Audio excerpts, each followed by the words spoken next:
This Atari 2600 is referred to by some people as the Darth Vader model because it's the first model that lacks a brown wood grain plate on the front. It's also a part of a redesign that only has 4 of these switches on top.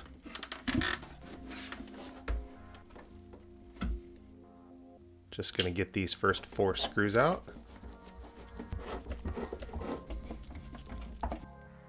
And I want to notice that the pointy ones go on bottom and the non-pointy ones go on top when I put it back together. Let's separate this. Another notable difference is that it has a single motherboard instead of 2 boards that are connected together by a ribbon cable. This version of the Atari was first introduced in 1982, making it almost as old as I am. As far as easy disassemblies go, once I wiggle this out of here, you can see this is incredibly simple.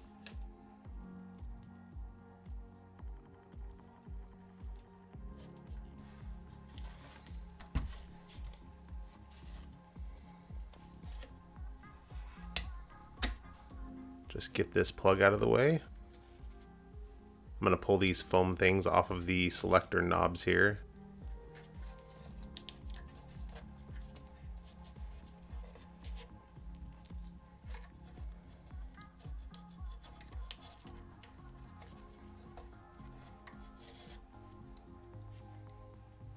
So if these came out in 1982, but this board says 1980 on it, does that mean that they put an old board in it, or is there something off on the dating here?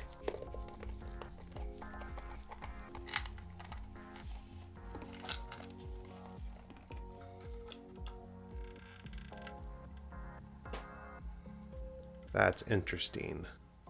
We just have these 6 wires connected here individually for all of the inputs on this controller.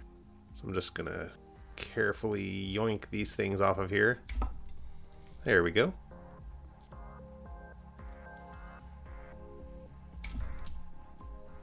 Just got to get them one at a time. And this is one place that it's nice to be filming myself because it'll be easy to remember which color goes where when I'm putting it back together. Come on, guy. There we go.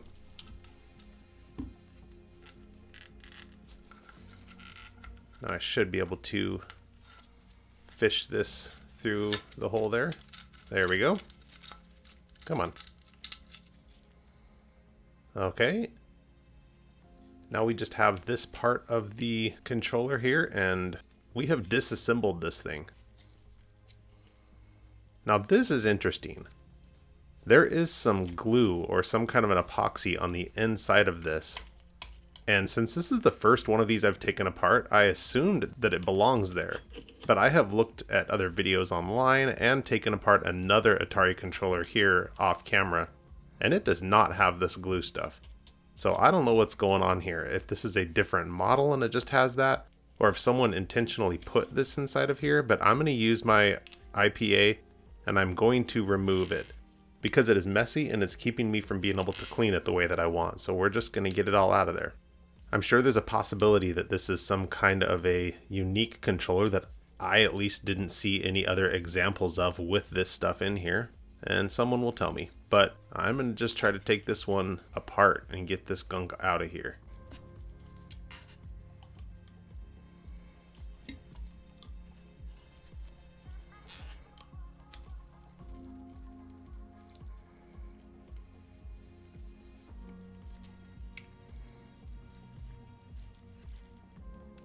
You can see there is a little bit of black plastic that also is coming apart here. I don't think it is necessary though for the functioning of this controller.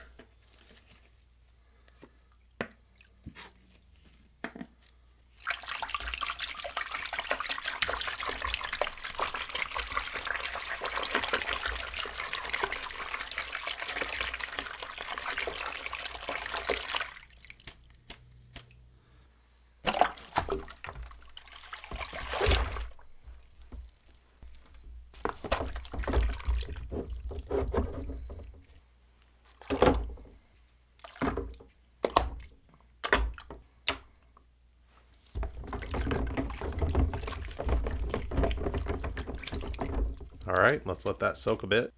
And we're going to just clean off the pad on this controller. There is kind of like a tape layer or something over top of that, and I'm not entirely sure if I want to leave it on or try to replace it. I'm just going to leave it. I'm just getting some IPA on my microfiber cloth here in order to kind of wipe off these very dirt-coated cables.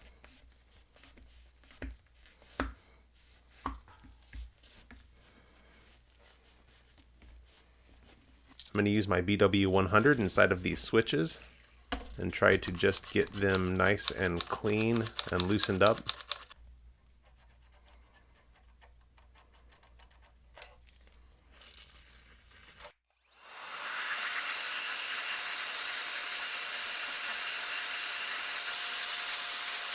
I probably should have used my electronic air duster here before I did the BW100, but I forgot. So I'm just going to blast this really quick and get any of that surface dirt out before I use the cotton swabs and IPA to clean this board a little bit more thoroughly.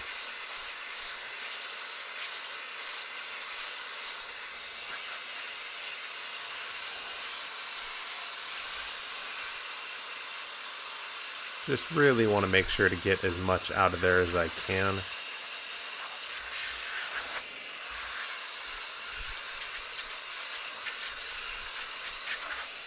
Okay. You can see these cotton swabs turning color as I turn them over while I'm cleaning.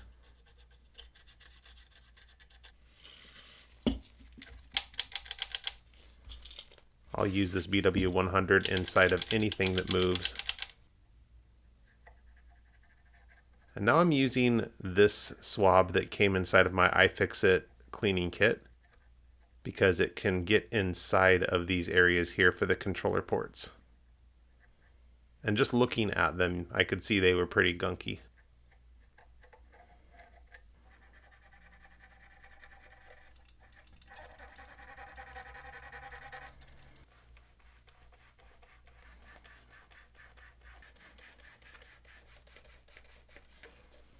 There, the top looks pretty good, but on the bottom side, there's a lot of grossness. This looks kind of like flux to me from when it was originally soldered together. Whatever it is, it's taking quite a bit in order to be able to lift it off of here, but I want to get it, so I'm going to take the time and do it. And I will break this up into segments for you. And here is the look at the bottom of the board and the top, done cleaning, and the cotton swabs I used for the bottom of the board.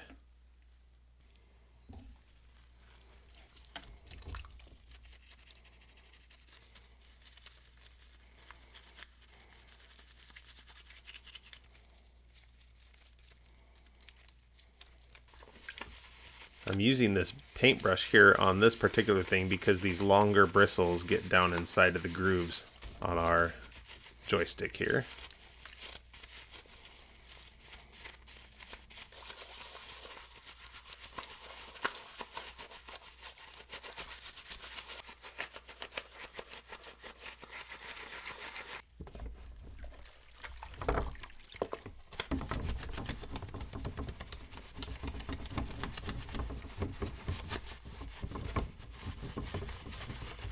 The Atari was the first video game system I ever played. And I remember my older brother brought one of these home when I was a kid, and it was magical. It wasn't the first system that I really fell in love with. That would have been also my brother's Nintendo when he got that. And then my first system that I ever owned myself was the original classic Game Boy. But I do remember playing some of these Atari games and loving it. There is a little bit of nostalgia here for me, though I was pretty young.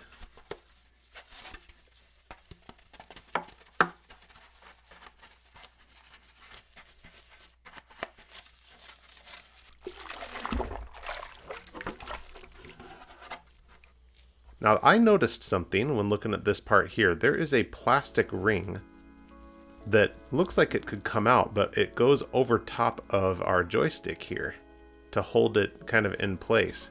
We also have some more of that epoxy that's stuck inside of here, even after cleaning it. So we're going to get that out.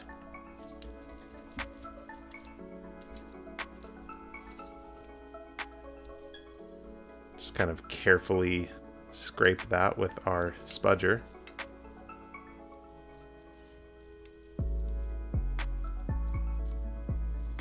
Grab it out of here. Kind of that last little layer of it is requiring me to use my cotton swab and IPA. There we go. That's what it looks like all done. And so we can start putting this thing back together. Just going to tuck this underneath. And once we get it set under there,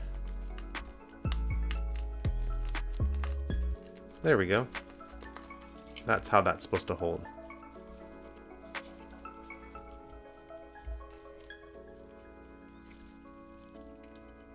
This is requiring a little more force than I feel like it should in order to set inside of there.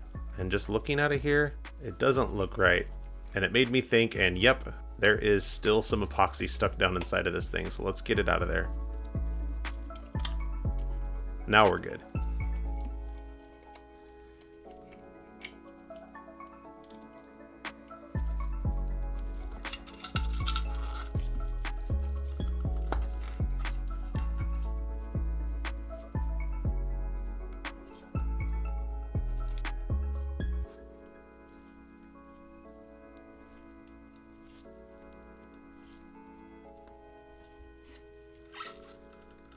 I'm going to tuck these wires down in here so they don't get pinched when I put it back together. And this is how it's supposed to go, but it won't hold on here. I need to move it over to this side and put it on those two pegs. And then we can put both sides back together.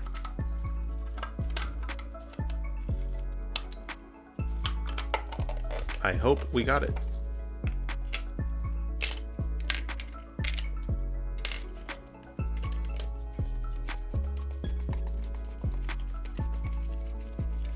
Okay, let's move on to the console.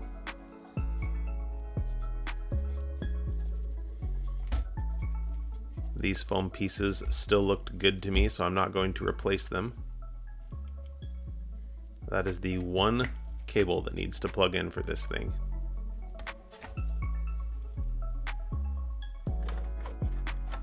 We'll get it reset back inside of here.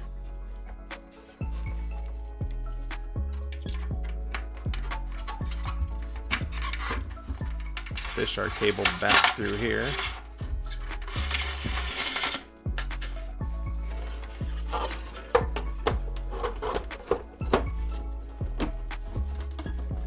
Remember to put the pointy ones on the bottom, the flat ones on the top.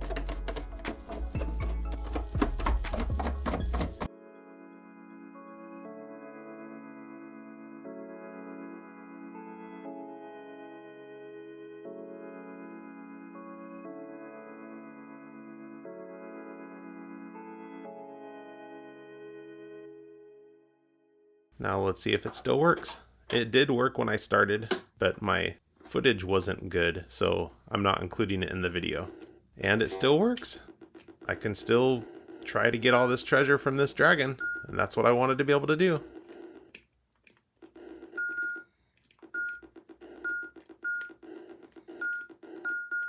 I'm not gonna lie, this is about the 5th game that I have played in order to figure out how to do this and the timing of stuff. But I didn't want to show you me just running face first into Dragonfire for a minute. I wanted to show you a little bit of actual gameplay. Like that. Or that. Dragonfire to the face. Ouch. Ouch. Alright, I think I'm done. If you enjoyed this video, I want to encourage you to go ahead and continue watching whatever YouTube recommends next. Thanks for hanging out with me.